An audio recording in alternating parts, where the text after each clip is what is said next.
Hello everyone. तो आज हम बात करेंगे सूक्ष्म शिक्षण पाठ्य योजना के अंतर्गत प्रस्तावना कौशल की। तो सबसे पहले इसमें जो सबसे ऊपर पे लिखते हैं कौशल, फिर विषय, फिर उपविषय और प्रकरण। कौशल में प्रस्तावना कौशल, विषय विज्ञान, उपविषय जीव विज्ञान, प्रकरण श्वसन। ठीक इसी के ही सामने इस साइड को दिनांक, कक्षा, चक्र और समयावधि।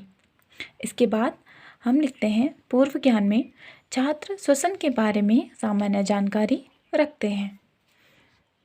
फिर इसके बाद इसमें 3 बॉक्सेस बनती हैं जिसमें छात्र अध्यापिका क्रियाएं, छात्र क्रियाएं और शिक्षण विधि का बॉक्स बनेगा। छात्र अध्यापिका क्रियाएं में जो हमारा प्यूपिल टीचर होगा यानी छात्र अध्यापक या छात्र अध्यापिका होगी उसके द्वारा प्रश्न किए जाते हैं। छात्र क्रियाएं में इसमें आंसर दिए जाते हैं बच्चों के द्वारा और इसमें शिक्षण विधि लिखी जाती है।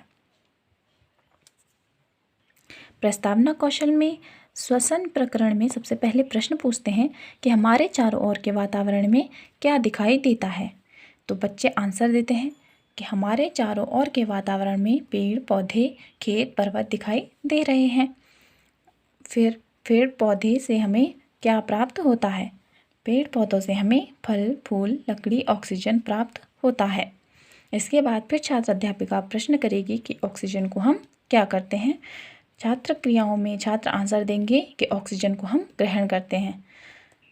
ऑक्सीजन को हम कौन से अंग द्वारा ग्रहण करते हैं? तो ऑक्सीजन को हम नाक द्वारा ग्रहण करते हैं। नाक से और क्या कार्य किया जाता है? तो नाक से हम सूंघते हैं, सांस लेते हैं और सांस छोड़ते हैं।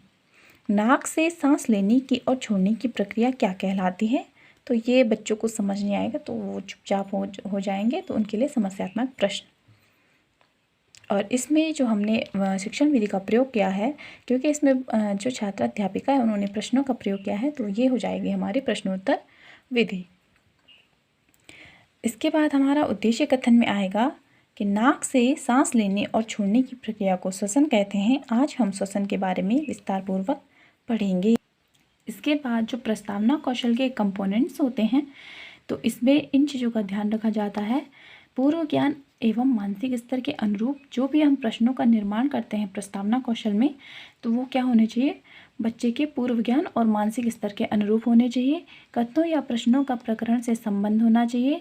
प्रश्नों की क्रमबद्धता एवं संबद्धता, भाषा की सरलता एवं स्पष्टता, रुचि एवं अभिप्रेरणा को जागृत करने की क्षमता और शिक्षक सहायक साधनों का प्रयोग और प्रस्तावना अवधि की उपयुक्तता। तो इसमें जो घटक होते हैं इनके आधार पे जो हमारा निरीक्षण करता होता है तो उसके द्वारा इसमें अंकन दिए जाते हैं।